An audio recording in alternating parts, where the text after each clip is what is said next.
But it has to like something else. Do we have anybody out in Sunderland? We have no one else there, Possible thing they can do. just us. Yeah. I would just point It's here tomorrow. Correct. If that's what you're, I mean, that's how, that's how I interpreted it. I mean, you can verify with us, but that's how I got it. Which I'm like. Yeah, since it's required to them to get an elevation. It does say that. Yeah, let's. I'm just good at work with those. All right, 6 o'clock, let's get things started. Everybody can stand for the pledge of allegiance. I pledge allegiance to the flag Of the United States of America, and to the republic for which it stands, one nation, under God, indivisible, with liberty and justice for all. All right, folks, thank you all for coming out.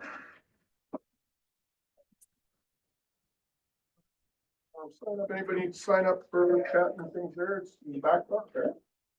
Now to announcements. I'll skip ahead to points 2 and 3 real quick, and then we'll go to Frontier Charter Academy. Bond Advisory Committee meeting is January 8th, so that's the first week that we're all back from the break. It's 6:30, and so Henry and Maria, you both can come, or only one of you can come. You can Rochambeau for it. I'll leave that up to you. You guys can let me know.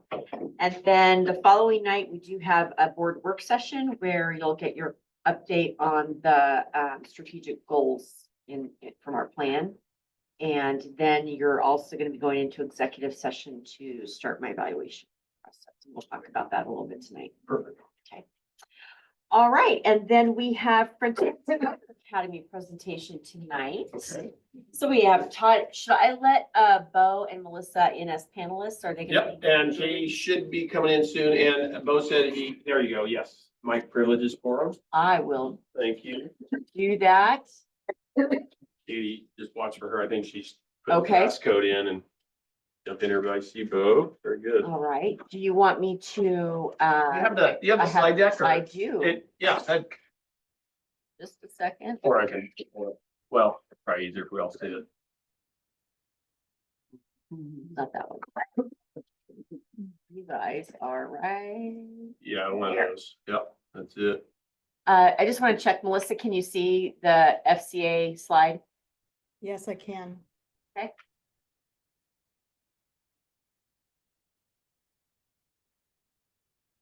Thank you, Something amenable. yeah.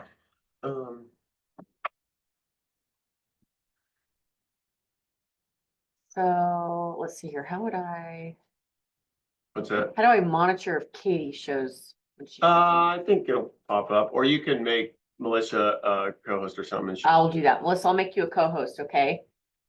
she can let Katie in the room if she shows up. But if she doesn't, we can roll up on that one too. Okay, Melissa, you should have rights. Yeah, look out. Okay, thank you. Board directors for having us down again. It feels like wasn't that long ago. We're doing this, so. I know, so I apologize. You look at this and go, wait, I think I've seen this about the last 3 years. No, you haven't. We changed the year. Now, we obviously use it as a template and continue to update it every year. So I think the framework works well. I don't know what you did there, Dandy. I didn't touch it. It's probably Melissa, the co-host. Movie night. There we go. Okay. Anyway, so I'll introduce myself and then let the rest of the people introduce themselves. I don't see Katie, but I'll introduce Katie. Dr. Katie Schweitzer serves as she's been here from the beginning, helped found the school behind the scenes, and she is a elementary principal. She's bilingual, runs also our special services. She's special services director and very much a key part of this organization. I'm Todd Schweitzer, executive director, and I've been online for a while. And when we founded this school, it was an exciting venture because it was as a result of having experience with corporate managed schools. And we said, we can do this better, utilize taxpayers' dollars better, educate kids better in this type of environment.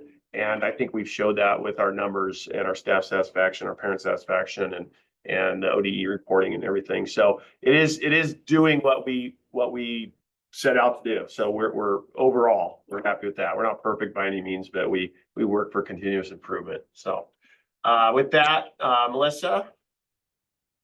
Hi, I'm Melissa Wolfer, and I'm the business manager here at FCA, formerly of Jervis School District for 22 years. And Dandy, I think Katie is waiting as an attendee, and I can't see that I can make her a panelist.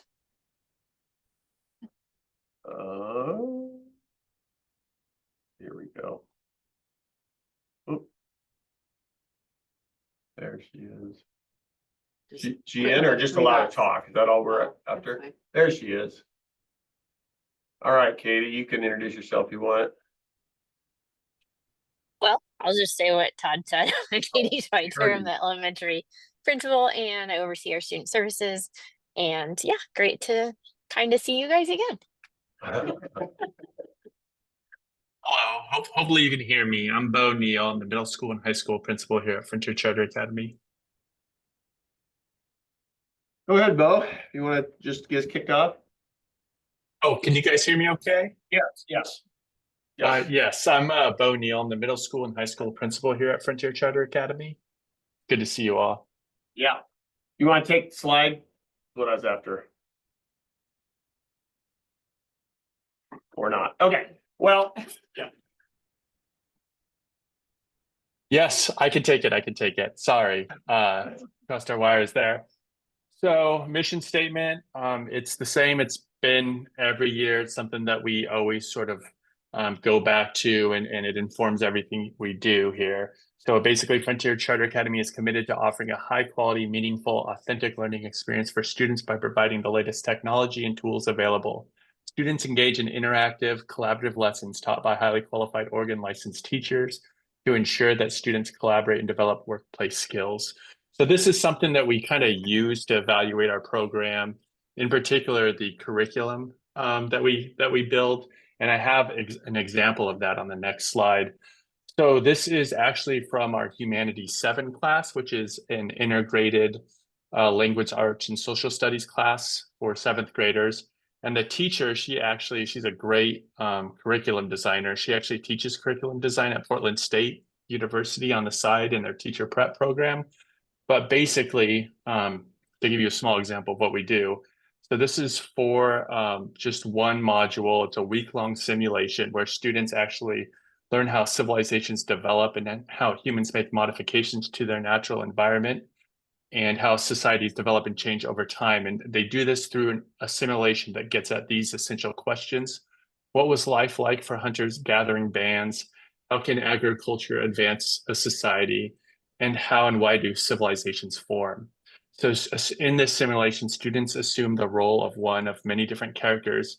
And through those characters, they explore the questions and the audience whom they tell differs based on the choice they make. So that they're basically put into different characters and they're in like different tribes and they engage with one another as that character. And they kind of are put through a simulation that not only like teaches them how civilizations develop over time, but lets them sort of experience or like make decisions as someone who is participating in that. They're awarded for their quest hero points, which can be traded for certain power-ups in the game to help them get through. And so you can really see what we're driving at here and how we differ from a lot of online programs in that we're trying to engage the students. We want them to actually be excited about learning. I guess kind of our belief is that learning is exciting and it's something that we all just sort of have hardwired in us that we want to learn. It's oftentimes the way materials presented in schools kind of can take that out of the student. And so what we want to do is like consider their experience of the class and make things that are engaging. And this not only helps them to learn, but it also remedies a lot of different problems like engagement and attendance. Well, if the students are enjoying and deeply engaged with what they're doing, well, then the attendance is going to be good, right? So it's sort of like rights a lot of wrongs before they even happen. Any questions about this? Good. Thank you, Bo. So one of the questions we always get when we talk to people that aren't in virtual ed say, what kind of students do you get? And we're like, it's all over the place. keep in mind, every student that comes to our school chose to come to our school. And so we do get a kind of a wide range. Ethnicity, this is reported, obviously. You say, but it's pretty white. It is, because this represents our state for the most part, and that's who we are. And I show a slide here. I think well, that's just another bar graph, but the male female is pretty even, what you'd expect. But this one is one of my favorite slides. Is like, well, here's our students. This is where they represent across the state of Oregon. And as you can imagine, and I think it's safe to say, generally speaking, the students that grow up in the Portland metro, their experience is much different than those students over there in LeGrand or even Southern Oregon. And so it's really fun when you come to a social studies class, and I was a social studies teacher online, because the conversations and the dialogue, kids are coming from different experiences and beliefs, really based on their geography for a lot of it too. It is very interesting, the conversations, and kids go away looking through other people's lenses, which is something we don't directly go for, but it's a very important skill, I believe, in life. Staff information by position, the school profile. We have the green represents the admin, and blue's classified, and then the teaching staff. So obviously we had just a few grade bands our first year at the bottom, and then now we're up going. We haven't added any more admin, but we did lose some teachers last year due to budget reductions, but we are growing again. Melissa will talk briefly about that. So Melissa, I think moving forward, the next few slides is kind of more of a budget and ADM stuff, if you want to take it. Sure. So we've reported this the last couple cycles, but we did have a COVID high, and now we're back down to kind of leveling off and doing average growth, something that you would expect to see. And so we've been using some of what you would consider reserves, but really we need to use that up and put that money back in the classroom. So this graph shows, the contrast between enrollment and actual ADM. This year last year we were pretty level. This year we actually started out lower in enrollment, but have gained significantly since the beginning of the year. So I suspect that this year will be pretty close to how last year looked as well. Go ahead, next slide. This is just a little snippet from our audit, which is complete for the 23-24 school year.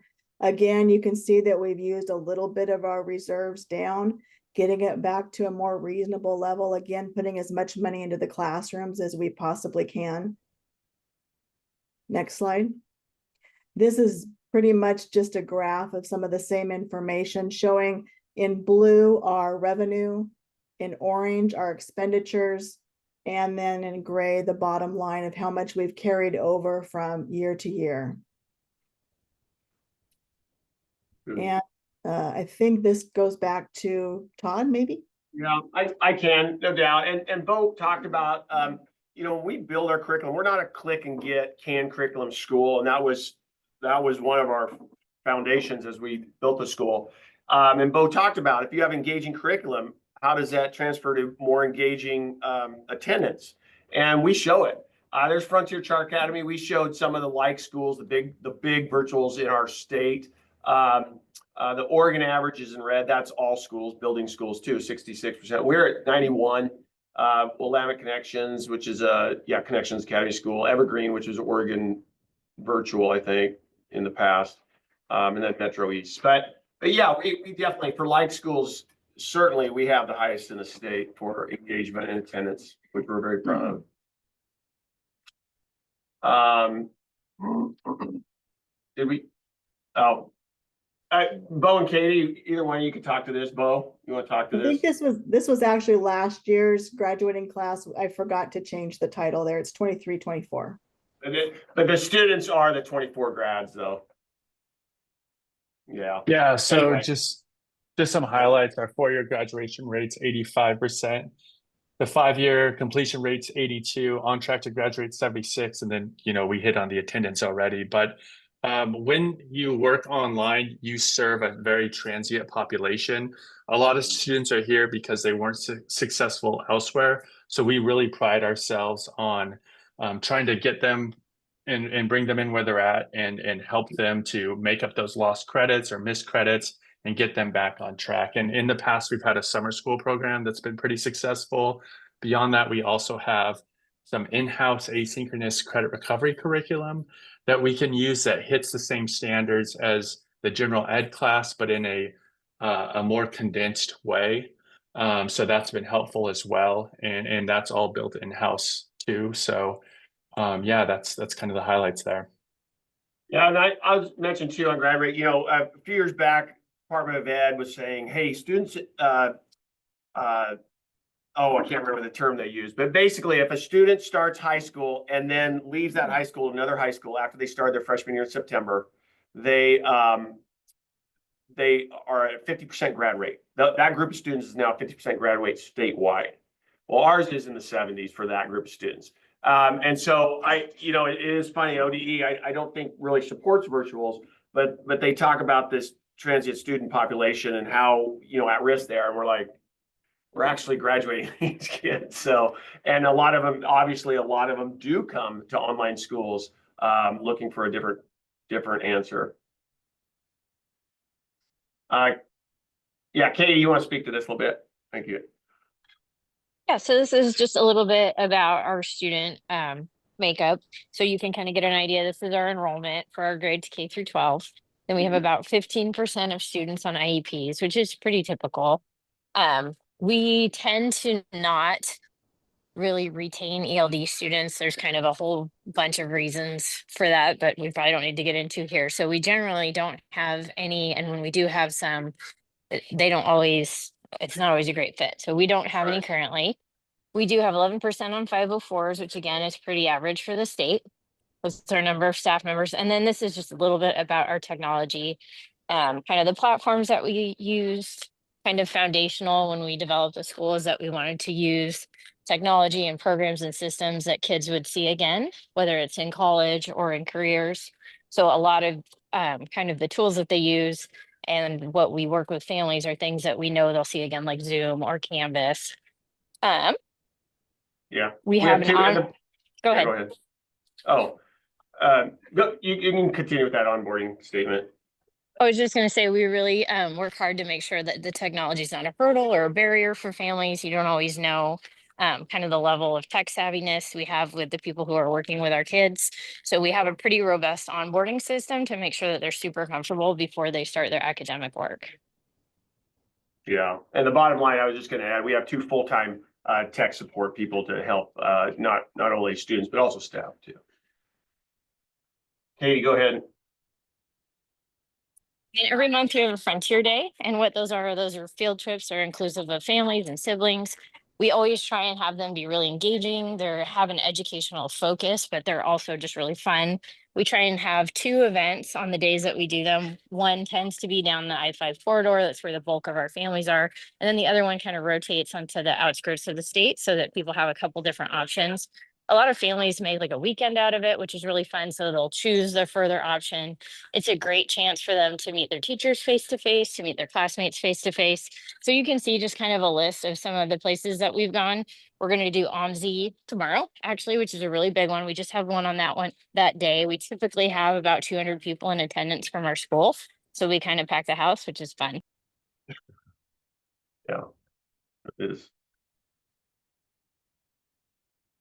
Oh, go ahead. You want? Yes, and alongside, the classes we offer, we also offer clubs. And you can see our list of clubs here. We have Art Club, National Junior Honor Society, which was created basically because we started a National Honor Society chapter, and it was so popular, families, asked us to start one for the younger students. We have a PE club for elementary, a fiction writing club that's wildly popular, and it just started this year in middle school. And then a crochet club, actually. And a lot of these clubs, about half of them, were pitched by teachers, and the other half, students came and asked, hey, could we start this club? We said, sure. Why don't you gauge interest, see if other people want to join? If you can get a certain amount of other students involved, then we'll find someone to kind of oversee the club for you. Along with these clubs, we've had other clubs that sort of come and go. We had a very popular Pokemon Go club for quite some time. But this year, the students really didn't want that, so we're not doing that again. But I wouldn't be surprised if that came back. And then we've also had like a D&D club for high school students. All those students graduated, so that's gone too. Yeah, and when parents come to us and say, ask us about the school, their perspective, what about the social piece of it, especially for middle school kids? The social, maturation process is important for humans. And this is an outlet we want to provide. It's optional. They don't have to do it. And some kids, have anxiety. We have a lot of kids with anxiety and they would want to stay back and everything else. Fine. We're a good fit for you too. But the ones that want to engage socially, they get to know their classmates. And it's really fun when we do get together at Frontier Days and stuff. You see them on the parent Facebook page. They're like, who's coming? And they kind of, they meet up after too, which is fun. So I think that's all the slides. So any questions from the board directors? Yeah, get you out of here. Well, thank you all online there, and thank you so much for having us. Thanks, guys. See you. Thank you. Thanks, everyone. Yeah.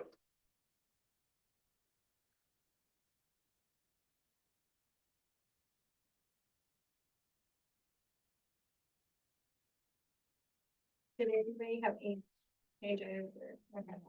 I moved that the Jervis School District #1 Board of Directors approves the minutes in the regular session, November 21st, 2024. Do I have a motion? Okay. I have a second. All in favor? Aye. Aye. Public forum. I do not need to read this. No, if there's no one giving them public comment, you don't have to read it. She really wants to.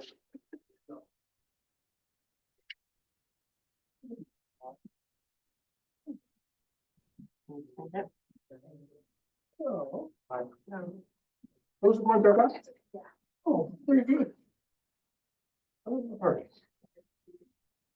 Your council. Yes, tonight we Who do we have have? Boston Waite and Jose Santos here. So you guys can come up here and sit at in the hot seat. Perfect.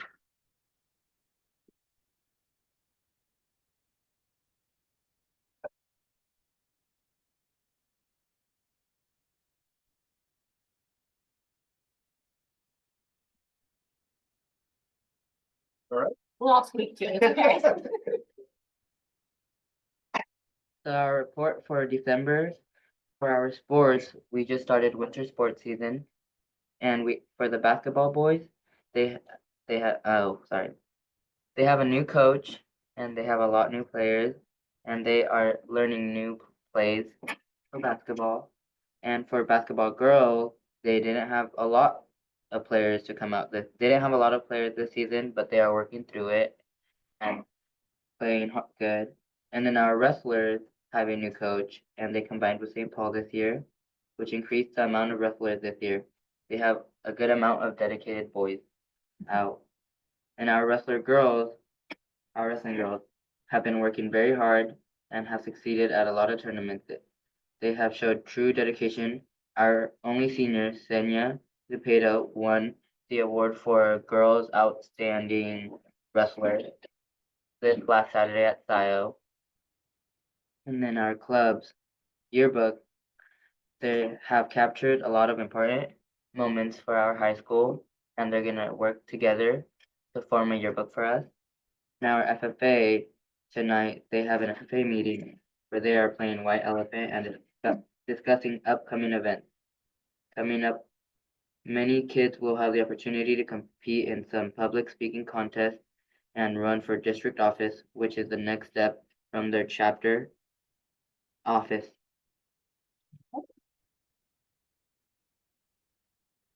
National Honor Society, they had a winter White Elephant celebration thing. So they had fun with that. And then Aguila State Oro, they're performing today at the community winter celebration. And then the journalism club, they're finishing up the upcoming newspaper, and then there's nothing else other than that. And then drama club, we're trying to get that started up right now currently. And then college and career, They're helping seniors with scholarships and setting up more field trips. And coming back from winter break, they'll be collaborating with Oregon State with the June Toes program in order to introduce the juniors to college. And then tutoring and homework help is every Tuesday and Thursday if students need the help, and it happens after school. And it offers buses if students need transportation. That wraps it up. Wow. Very good. You Very guys ready efficient. for break? Yes. Yeah. Well, thank you for being here tonight. Thank you. Thank you. Yeah.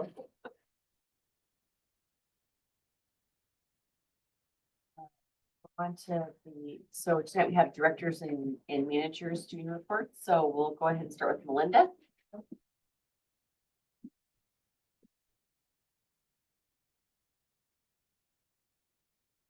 Not gonna have as much information.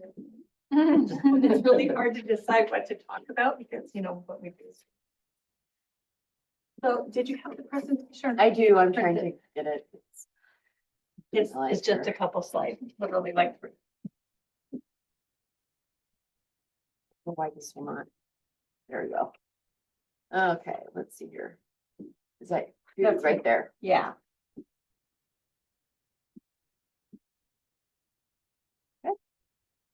So I wanted tonight just to give you kind of what I think the next slide is just beyond the menu. What you see on that menu is our basics. You'll see our entrees and at the elementary school, there's a little bit more because with our K1s, they don't run through the salad bar. We have to pre-plate everything. So all that stuff has to be on the menu. So on our salad bars, everyone but, like I mentioned, everyone but kindergarten and first graders, they're a little slow.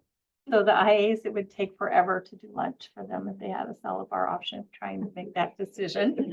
As it is, we have two choices for them. We limit them to two choices of entrees because it is so difficult.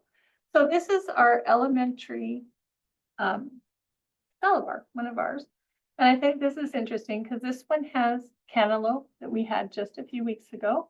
This is from our DoD program, which is the Department of Defense and the USDA Department of Agriculture, teamed up, and it's run by the DoD actually. Wow. They provide us produce from all over the United States.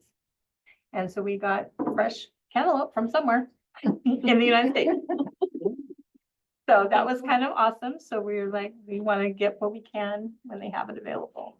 Yeah. They have all kinds of produce. And then this is our middle and high school one.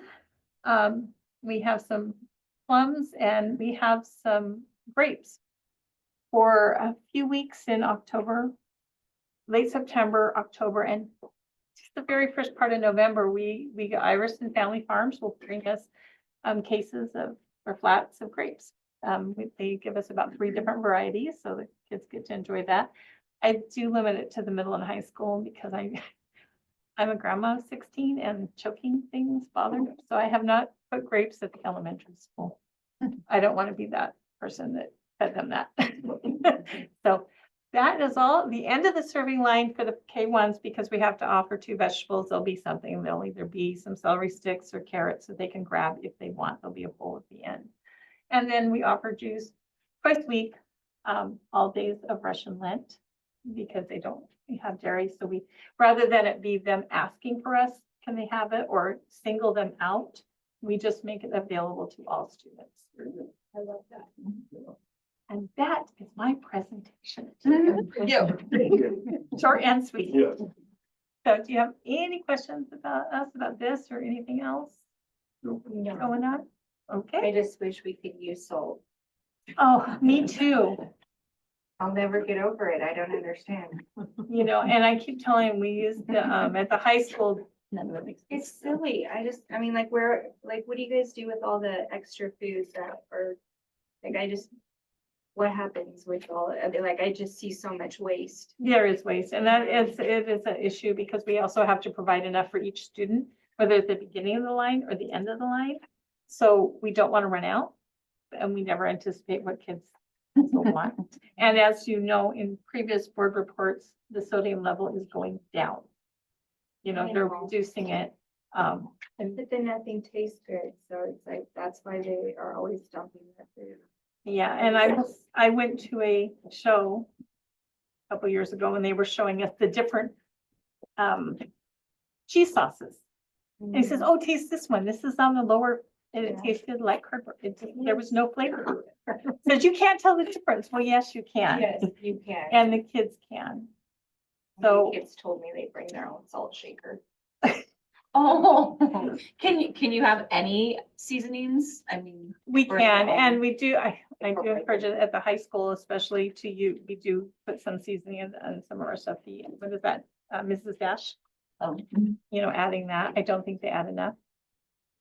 I try. You've already heard this before. It's Well- not like we can do much. It's just. No, in the fact that they're reducing all these things. And then, of course, next year is the really kicker for the Buy American because we'll reduce. That'll pretty much get rid of our fresh fruit and veggie program that we do. I just, The fresh, it's, we give them a sample daily, well, except Wednesdays because they get out early of the middle and high school of a different vegetable or fruit. But there's not a lot of choices in the winter time here that we can get. So we will be giving them, and most apples are not allowed. Especially, we do apples once a week, but it's gotta be not certain ones. Bananas are not allowed. Oranges are not allowed, except Valencia, I think. No, except for like, we do cara. So it'll limit us to like 3 things, pears, apple, you know. Like, 'cause I think I mentioned in my last month's board report of the month before that all of our cucumbers and tomatoes have been coming out of the country because we can't get them here. So that's an issue. We'll be working with some of the farmers. Hopefully someone wants to put up a greenhouse and grow us some veggies. I think it's wonderful that the Iversons are doing what they're doing I love anything that's local like that for us. And they reached out to us like, hey, we have grapes. Can we come? And we're like, yes, They're great please. people. And we've had several ones. We work with several farmers. Send all over in Hood River and never say his name right. Achiel? That's not right. Aichele. Farms they have strawberries and berries, and we got all those nice fall strawberries a few years ago. Last year he did blackberry, hard to transport those. Yeah. But thanks so much. Yep. next we have custodial maintenance.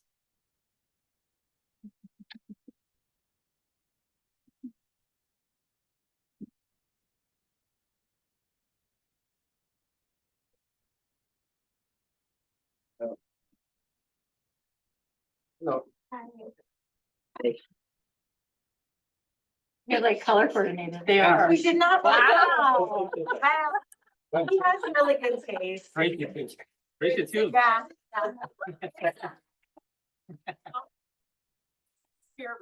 Yeah.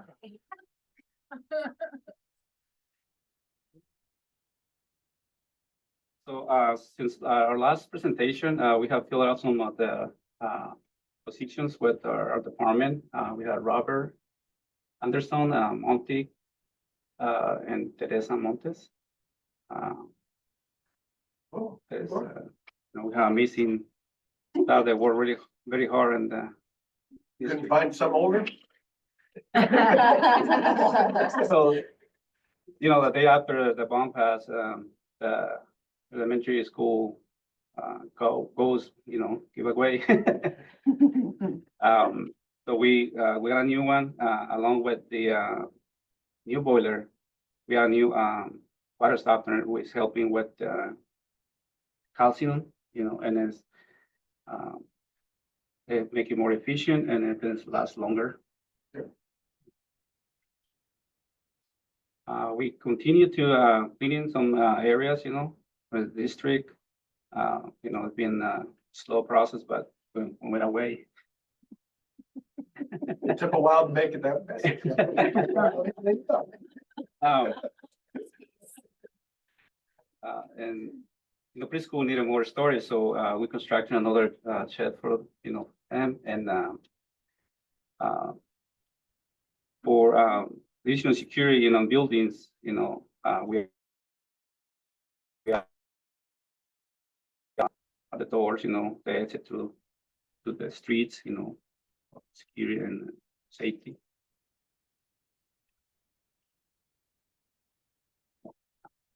So, one of the things that we've been up to, we haven't seen you guys in a year, so some of the things we did a couple of months ago, but one of the things that our department has done is we took the old Sam Brown building and we have moved it to the transition center, where it services our 1-year-olds. We ripped out all of the fun, really nice wood paneling and added some sheetrock, so it's really inviting. And we took it and we made part of it the classroom, and you see up there on the right hand side that it's a classroom area, but on the other side we made it more like a home, because that is part of the transition center, is being able to like interact and know what a living room situation is. We added a washer and dryer, so they're actually doing some of the laundry and folding and learning a lot of those life skills. There's actually a kitchenette in there with shelves so they can wash dishes and learn the fridge. And so anyway, that was a really fun project. It was a really long project, but it was a really, really fun project that we got to do this summer. So the next thing that we worked on with wellness grant money is we put the walking path in a couple of years ago. We've been slowly working on expanding that, and Melinda's wellness grant again gave us some extra money. And so we just finished in November the last third of a mile. So the trail is a complete mile. And it has several spots where you don't have to go the whole mile, so that if someone can't, there are benches around, there's garbage cans around. And so the community has been using it a lot. The track team has been using it to train. Cross country has been using it to train. And we actually hosted middle school, our Tri-River Conference state event again this year. So that has been a really fun addition as well. And then Melinda last May brought to our attention that we could apply for a grant to redo our staff rooms, to make our staff rooms more relaxing and inviting for our staff and give them a real good space. And so these are some of the spaces that we did. This is actually the elementary school. We were able to do 3 full spaces at the elementary school. So, so that the K2 building had a space, the main building had a space, and then upstairs where the other part of the elementary is, they have a much larger space where their whole staff can get together. So, and in each of the spaces, there's a small relaxation spot so they can be a little more, have a little more mindfulness. So this is purely the elementary school. And then the next slide is the high school on the left-hand side, which some of you guys have been in the high school room before, so I hope you don't recognize it, because that took a lot to get. Our guys worked very, very hard. We couldn't replace the Formica, so they worked really hard and painted the counters and the cabinets, and it looks beautiful. And then the other side is the middle school. All of this was staff. Yes, all of it was staff driven, and the middle school actually requested a treadmill. So and that is part of our wellness. So we actually walked in to take pictures, and the staff member was in there. She's like, I am dedicated to this 10 minutes a day. We were so proud of her. I'm like, I'm taking your picture. So because we have to write a report and get back to the people about how we spent the money. And so anyway, we have a little bit of funds left. Everything about the staff rooms was completely staff driven. We put out a survey to them, they got back to us, and then we spent the whole summer putting it all together, and it was a rush at the end. Thankfully, the guys were very, very cooperative and sweet about helping, and we worked even Saturdays. So when all of the staff returned the very first day, their staff rooms were complete. So that we have gotten a lot of compliments, a lot of kudos. So anyway, so that is kind of what we've been up to. So any questions for us? We've spent a lot of time with the bond committee, also working with them and trying to, Gus has a lot of institutional knowledge and has been touring the buildings with a lot of people. So that has consumed a lot of our time as well. So Perfect. any questions? Oh, All right. Thank you Thank guys you. so much. I'm all set. No.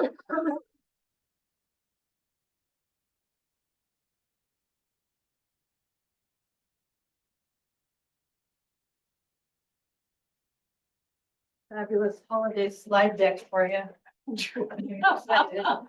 Dancing elves. Don't be joking.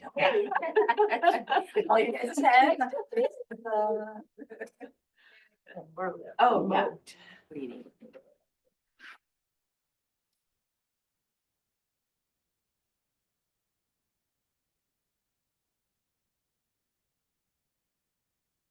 This is some extra info that I kind of talk about what I'll be talking about. But if you want more info.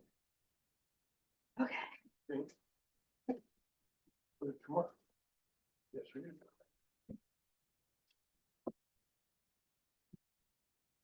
Okay, so I am here with a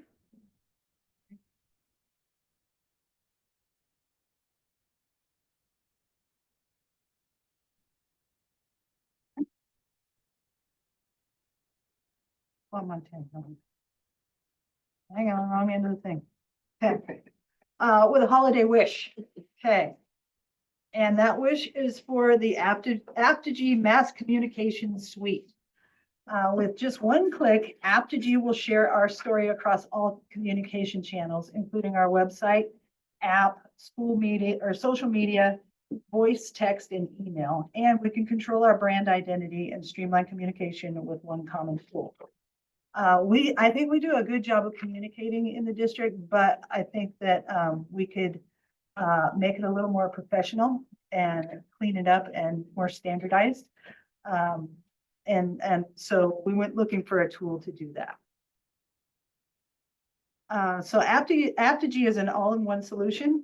It's a uniform, integrated, one-stop district communications tool. And by one-stop, I mean that we can basically go to a phone or a computer and send a message out to all of our through all of our methods and with one click. And if you look at this phone, you can see up here all these are the channels or the methods that we can send through. So there's all that social media and the email and the text and all that. Organizations, this would be where you pick the school, and then you pick your groups, your recipients, type your message, and click, you send it out. So everything goes at once to one place. And with something this simple and this accessible, it's easy for us to have multiple storytellers in the district. So somebody who's at like LeGrand or something, they could pull out their phone, put in the girls just won state, here's the final score, here's a photo. I mean, and it's immediate. And you can imagine with that kind of immediacy, emergency communication, or even just, school's delayed, it's snow day. All that stuff is so much easier and so much more professional and clean. So along with Aptigee, we would be getting a new mobile app. So we have an app in the district and it's terrible. And we've had it for many, many years, but what's terrible about it is, so there's a button in there where you can click on it and it'll show you the menu. But the thing is, when you click on it, it kicks you over to our website, and then you're going like this with your phone, trying to make it big enough so that you can see where that menu is and what's on it. And ultimately, you end up, you're not in the app anymore. So then you have to find your way back to the app because you're now in the website. And so it's just not very helpful. And we know that people, now they spend more time online in mobile apps and not on browsers on their phone, and certainly not on district websites. So we need a useful mobile app with native content, meaning that the menu is within the app. We don't have to kick them out to a website.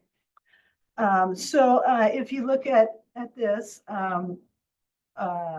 well, first off, you can drill down and select which school you want to see information for, and you can set it as a default. You can also do push notifications. A push notification is it's sent to all the users of an app, but they don't necessarily have to have the app open on their phone. So by push, it means like we can just send that message in and they don't have to, I mean, their phone will make a noise, notification. It'll show up on top of whatever they're looking at. So it's a great way to basically force people to get our messages. And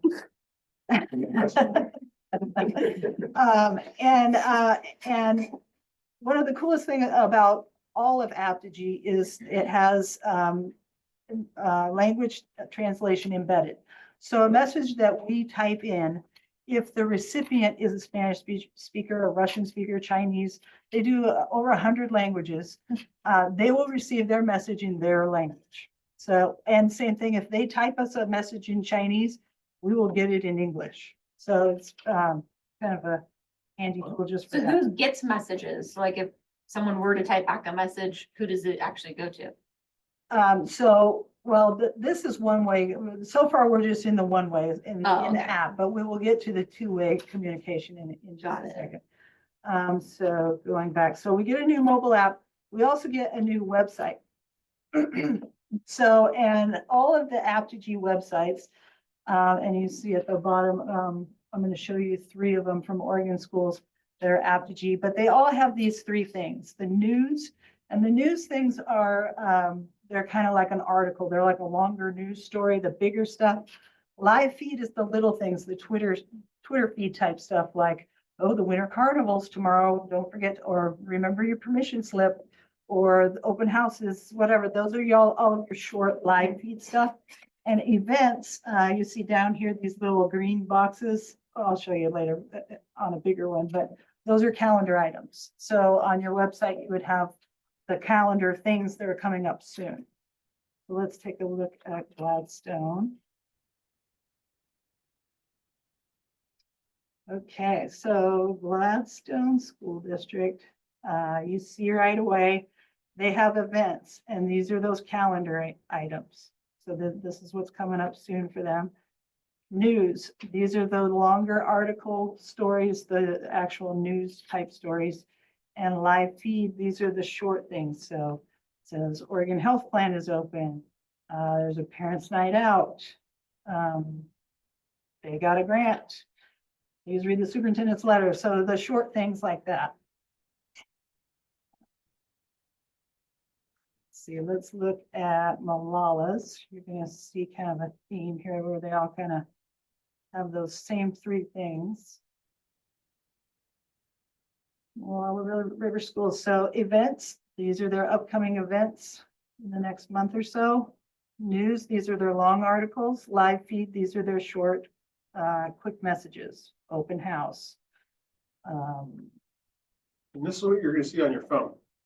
Yeah, well, When you bring it up on your phone, you put this app on your phone and thing, put it up. That's what I'm gonna see you will see this in the app, and you'll also see it on the on the website. website. It all ties together, and it all looks alike like that, and they all But have the app the gets you same. to the website or stays in the app.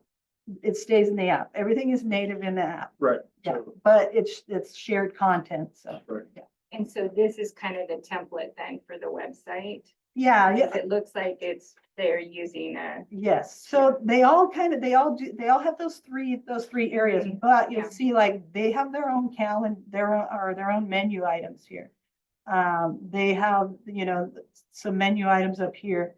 I'll show you the next. That's one. what I wanted to know, if that was part of the build-in where you would be able to build out a little bit like that. Yes, you can definitely customize. Same thing, here's Colton. See, they have several of their own menu items here and actually extra pages of it. Looks, oh no, that's for their slider. But they have it mixed up a little bit. So they start here with the live feed. These are all the short messages, and they have it in a cool with a picture kind of thing, which I like. Then their news, these are the long stories. And there's their calendar events. Down here, they have their schools listed at the bottom. That's what I was gonna ask is on elementary, middle and high school, would it be like that? We could put it at the bottom, we could put it at the top, we can basically put a menu anywhere. Will the elementary schools page look like this? Well, As all of well. them will be Like the this, same, yeah. right? They're all using the same template. Yeah. Yeah, what I was trying to just, because this entire thing seems like it's an umbrella or for a bundle, basically on all of our stuff, meaning the web, the text app or whatever and stuff. And so didn't we just create the website like maybe a couple of years ago that we had redone it and stuff? But this is actually more streamlined because you're connecting all the other pieces. Right. Using this new. Yeah, So it's really kind of a suite of things that all work together and all look alike. So it's kind of a standardized And they're talking to experience. each other in a Yeah, way. yeah, and It's it is, easier, it's yeah. the same content. Okay. But I do want to, like you said, I want to look at the schools. So, let's just look at, I don't know, this elementary and see how that looks. Yeah, it is a real similar, so that the color is different, but real similar. So again, they have their events, news and live feed, but same thing for just the school. That's awesome. Yeah, I mean, Cool. I think they're nice looking. Okay, so, let me go back. So we've got our new, oops. So we have a new mobile app, we have a new website. Now rooms, this is what in my mind, I think of it as the personalized communication. Because this is where the parent, the classroom, the teacher can speak to the parent or the student, and the student or the parent can speak to the classroom. So down here in the lower right, this is a little slider switch. So right now, the little white part is on rooms, and if you slide it back, it's on the app. So when you're in the app, if you want to get to rooms, you just grab that little slider and you slide it over and you're in rooms. And when you're in rooms, you can see this is your student's name. And then these are the classes that Sarah Lane has. And so this is where parents and students can view announcements, assignments, forms, and permission slips. And it integrates with Google Classroom. So if a teacher is keeping up in Google Classroom with their assignments, you'll be able to see the assignments in the app for your students to see what's due. And this list of classes isn't just classes. You can see like there's a robotics thing that could be a club, and then there's varsity softball. So it's also, you can set up a room for your athletic teams and your clubs and whatever else you need to communicate for. But in that way, then the coach or the club advisor is also able to send out announcements and forms and permission slips and all that stuff. And within rooms, there's a two-way communication platform so that students and teachers can message each other directly, and either one can initiate that communication. So a parent can just go, I don't get this homework, and just shoot something off to the teacher. All the messages are archived, which we're required to do by law. And it's a safe space for communication for the teachers. And again, those messages are translated automatically. So everybody's using their own language. So is that also a place where parents can check grades, or is that completely not in those classroom settings? Yeah, I don't think that it ties in with the grade book, but I could be wrong on that.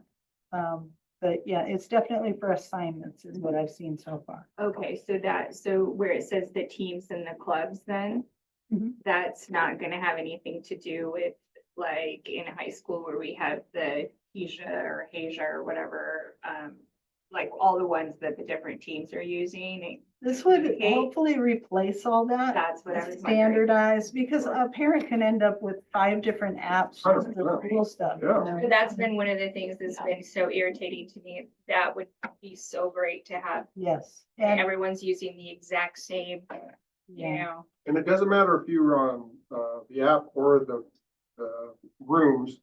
If I get a message, it pops up no matter what. If it comes from rooms or it comes from the app. yes, So yeah, I don't have to be in rooms to have right. a message come from the rooms. I So can the be on push the other. notification Yes, is gonna yes. just come. through, Right, but if it's right? communication from my teacher, from whatever. Oh, I see what you- And I'm in the app part, I'm not in the rooms part, it'll pop up. Right, It'll Yeah, just notify me that there's a message for me to read or whatever. yeah. And another thing I'm super hazy on, but I'm gonna tell you anyway. I think that there's some kind of like a PBIS thing in there, like where the teacher gives points. Or like, oh, Danny was really, really on point today. And then so she got a +1, and then the next day, well, Dandy's a -1 today. So, you can kind of like Check their moods. keep the constant temperature of your student, if we decide to, if the district goes that way, but also a cool thing. News content is, it's all, they can put their stuff on there like, newspaper people all them type of things? Is that clubs that they can be putting on the, Oh, yeah, so in the news feeds, that would be something from them that they could be. yeah, yeah. Okay, and so that's kind of like the components of Apogee. So then, you probably want to know the details. So the cost for the initial setup and the prorated subscription that would get us from now until June 30th is $10,259. And then in July, we have to pay our first annual subscription cost, which is $11,840. The implementation takes about 10 weeks. So depending on when we start, early spring, we could have it up and running, which would be really good for the bond stuff, I think. Why did we pick Apogee? We had a committee that started looking in October at 3 of the top communication suite brands, which were Parent Square, School Messenger, and Apogee. We watched a bunch of demos. We contacted schools for referrals, and ultimately we voted, and Apogee was the unanimous choice. And I mentioned the 3 other schools that were using it: Gladstone, Malala, and Colton, but also Umatilla and St. Paul, if you wanted to ever look up their websites, were a couple others too. And did I mention that Dandy already gave the okay purchase? Apogee, so we're, Merry Christmas to us. And in case you were joking on the price on the other page, the contract for our current VoIP phone system that we've had for, I think, 11 years or something, it ends in February, and the new replacement solution is actually going to save us $3,000 per month. So we're good on the money. So we were paying 14,000. We're paying over 14,000 for what we have. No, we were paying 5,000 a month for the phone system, and so now we're gonna be paying 2,000 a month. So we're, the 3,000 we're saving gets us the initial setup fee for the Apogee. Yeah. And then we I, can afford it because Yeah. we've saved $3,000 a month on phones. Yeah. So just like when you would roll it out, would you have like some demonstrations or trainings? Like when you get like the parents coming in for the like new school year or something like that, some people are not techie. Mhm. And so I'm just wondering like if they sign up for certain things, like for example, when you do have one of those teams or the clubs or whatever, and there's certain kids in there, obviously it's not going to be translate to every person that's not in the team. So I'm just kind of curious how that would work and what the rollout and setup would be like for our parents. The whole thing is pretty intuitive. I mean, apps in general are pretty intuitive. And, I think the kids will probably be our vector, Helping, yeah. because they're so savvy anyway. So they would probably drag mom and dad along. But I think this company is. I bet it has a little demo. Yes, that they're folks very can good with watch. the training. I mean, their average response time for questions is 60 seconds. So, I mean, I think that they're going to be really spot on with that and probably have a lot of materials for us to use. Yeah, I think it sounds great. I'd love to see all our sports teams having Get one. same thing. Yep. Actually, I was gonna be bringing that up on board discussions. So now we don't have- So no.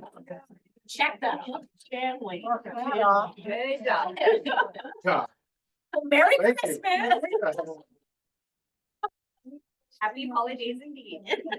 We're thinking roll out in spring? Yeah. You said? Early spring, yeah. Perfect. I'm gonna, So for the new year, for the new school year, we'll be up and going. yeah, I want to set the kickoff for the week of the 6th, right after we're back. And so and then it's 10 weeks from there. Great. Sounds Thank good. you. Thank you. And you put me back to wherever I'm supposed to be. Thank you. I have no man's like, or no one. Hi, Karen. Hi. So my focus tonight is on those little pieces of paper, the piece of paper that start adjustments to the financial projections report. So if any of you read my financial report before the meeting, you might have seen this big negative, 1,471,000 of an ending fund balance. So, we knew what caused it, but I went ahead and included that because I just want you to see how something like a late tax payment for the bulk of it really affects the projection piece, because those projections are working on what's happened in the past, how much money do they get? And, so oops, they didn't get very much in November. So their taxes are, they're going to get way less in this category this year. So those kind of things happen on those projection reports. So we sat down with, a part of it was an ODE sit down. The other part was frontline. And I just want to go over the adjustments and what caused it to be that negative and what's sitting at now. So I don't know if it was because of that we are now collecting for the bond, if that was the delay of the really big payment, but our biggest payment is sitting, in December, because they didn't pay us from Marion County until December for that. And so you'll see that November 2023, we had collected 2.654 million in November. But in November 2024, only 1.310 million was collected. And this is not the bond. The bond piece goes into another pot. This is just those basic normal taxes that we receive. And then December of 2023, we collected 580,000, but we have sitting in our account right now, because they've already paid us for December 2024, 2 million in there. So in the overall, if you look at that end of month total for, December, we've collected throughout the year more in taxes, that by about 74,000 this year than we did in the prior year, which was expected, that our, tax rate's always going up on the homes. And so we get a little more. So that was the first adjustment that we made. We placed the expectation in November as okay. And then December said, we're going to get this amount in December. So it knew that those funds were coming. The next part had to do with the state school fund, because, why I've got them on a Zoom meeting. Let's take care of everything else that we have sitting out there. And so they have a new tool with Frontline, which is an assumptions assist tool. And so you kind of gather data, you talk to somebody from ODE, and you gather data to put into this 23-24 reconciliation. So there's always a reconciliation for the prior year that doesn't happen until May in the current year. So it's looking at what that is projecting to be. And that actually, when I put the figures in based on my talk with ODE and their formula, it was showing a negative adjustment to the tune of about 300,000. So that's pretty significant, and it needs to be in our budget so that we are expecting it. Now, I'm hoping that it won't be as much as that in the end. But what I did see, I was kind of see, where is it that this is causing, that reduction? The ELD student numbers came in lower than we projected. And I think that, we were kind of talking about this today between Creighton and Danny and myself, that it appears to be primarily students testing out of the program, or students that also maybe some of them don't even elect to go into the program too. So it's good that they're testing out of the program, but we get an extra half a weight for those students. So we lose it the minute they see. Exit out. Yeah. We can get it prorated for the year, but then it's gone. So one of the things also that always impacts this final calculation is the charter school. And so they may have some of this negative impact, which would be in our favor, because then we take a little bit less of it. I don't expect it to be a lot, but there is a tool that they do where they're comparing how each segment grew when you have an online only charter. And those are the only districts they do this little calculation for. Because what can happen is if they're growing and we're declining, we could have been losing all of that the smoothing of looking back a year. So if you were lower in the current year than you were in the prior year, you get the prior year amount. They always give you the higher of those two, but they could impact that. So now they have an adjustment out so that you're not impacted by a growing, charter school. So we're going to sit down again with Frontline and we're going to go through some of these special situations because that's a unique situation to our school and their model wasn't designed to include that. So we're going to see if that kind of tightens things up a little bit for us and creates a less negative impact. So the third impact to this was the contingency amount is being projected as being spent. And this happened last year too, where they show that you have a budget of this much in your contingency. And so we are going to project that you're going to spend it all. And that makes it look like we're going to go into the negative, but that's not the way contingency works. You put it there to not spend it. And so I adjusted, we got that adjusted out too. And with the changes above, what we went from a negative 1.471 million is now a positive 1,177,508. And that's shown on that second page when it was rerun, same report. And just go down to that ending fund balance figure right there. And you'll see that. I will say that our expected, the contingency technically is kind of what we're expecting to end at, what is sitting as our contingency. And we set that at 1.133 million. And this is not with Frontier Charter money, not looking at that. This is just our general fund without them. And so we're right about where we would anticipate being.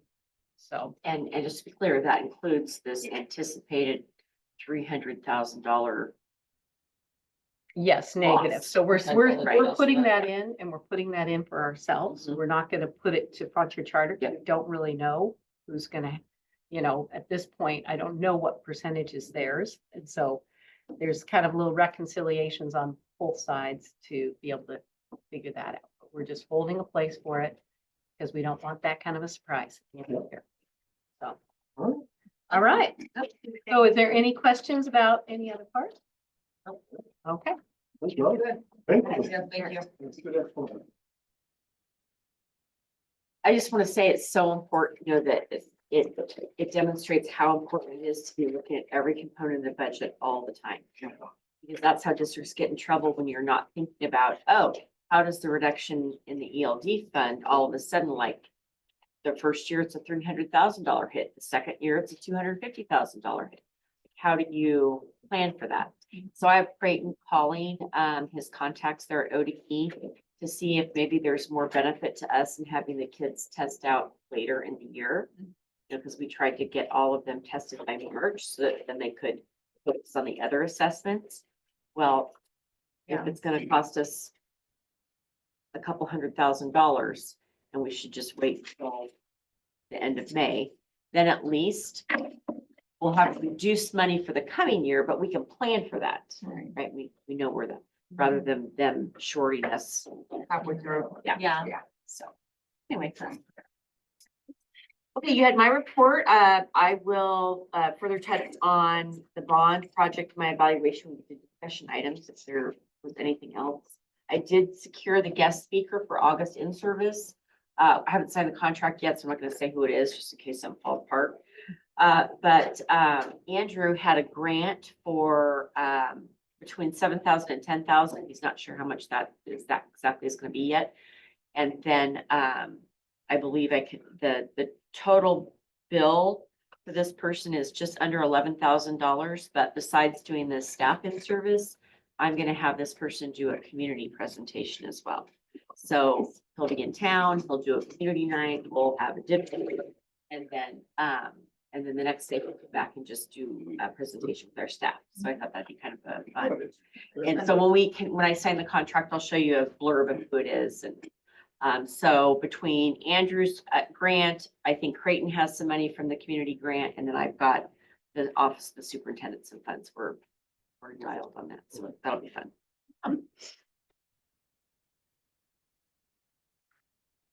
Are we done? Yeah. Oh, perfect. We're focused. Very good. You already heard. So I can go to consent unless anybody has any. Okay. I move that the Jervis District Number One Board of Directors approve the consent items as listed in Mass 7.1, 7.2, 7.3, 7.4, 7.5, 7.6, and 7.7. Okay, we have a motion. Second. Second, all in favor? Aye. Aye.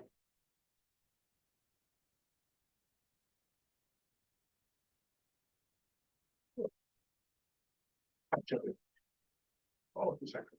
Yeah, so that was on 56. Okay. Any issues? I make a motion.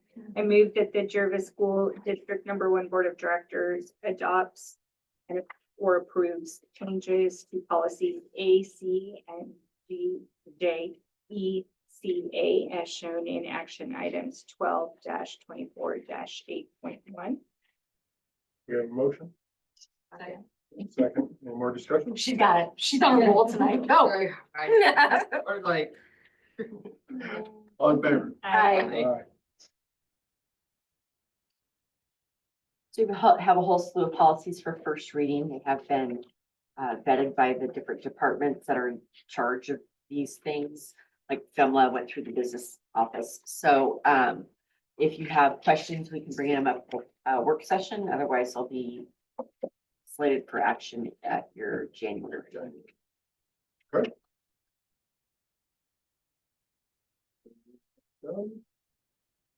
Bond protection update? Yeah, so like I said in my report, we had 17 different companies, construction companies do the walkthrough a week ago Wednesday, and it looks like a couple have called and told RNC that they're not going to apply because the timing just doesn't work out for them or submit a bid, but it looks like we're gonna have at least 10 proposals submitted, so it's proving to be a really good time for us Yeah. as the customer. Yeah. So we'll see what that looks like when we get them, and we're gonna score those and possibly, hopefully, have a recommendation for your consideration at the January meeting. So, Awesome. so with the architect, they have put together the final pre-bid design proposal, and now they're submitting that to their cost analysis team.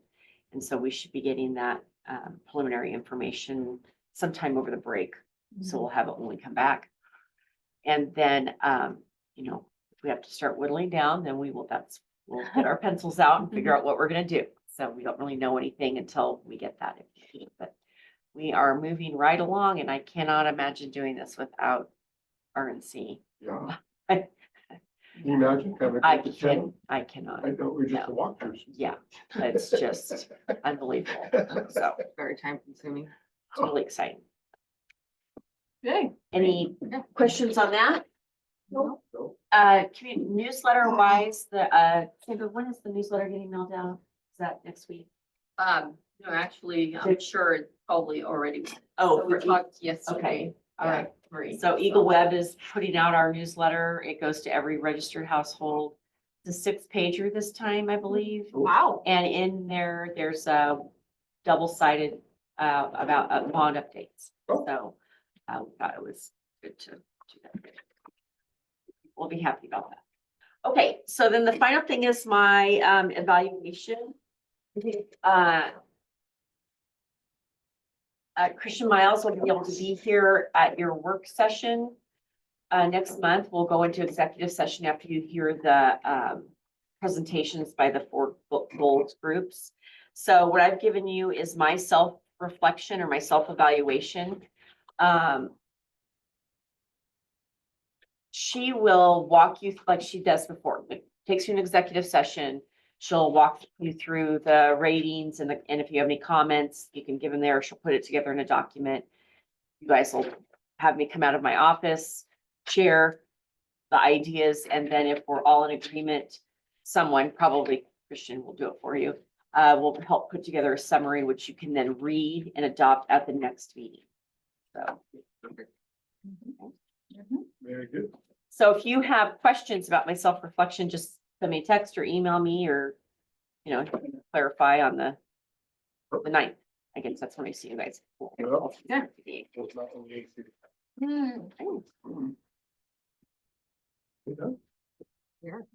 Wow, look at that. Taste that.